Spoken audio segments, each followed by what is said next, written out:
Let us study chemistry together with CBSE Chemistry Tips and Tricks. Write the chemistry of recharging the lead storage battery, highlighting all the materials that are involved during recharging. For answering this question, you must know the anode reaction, cathode reaction and overall reaction of the recharging phase of the lead storage cell.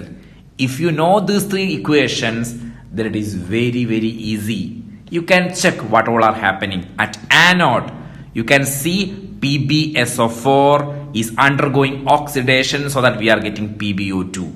At anode, PbSO4, lead sulfate, get oxidized to lead dioxide. Now if you check cathode, you can see what? Lead sulfate is undergoing reduction to give what? Lead metal, right? PbSO4 get reduced to lead. And if you check the overall reaction, it is very clear that sulfuric acid is regenerated. Correct, right? Sulfuric acid is regenerated. Hope all of you understand. So we can conclude like when electricity is passed through PbSO4, it converts to PbO2 and Pb. Right?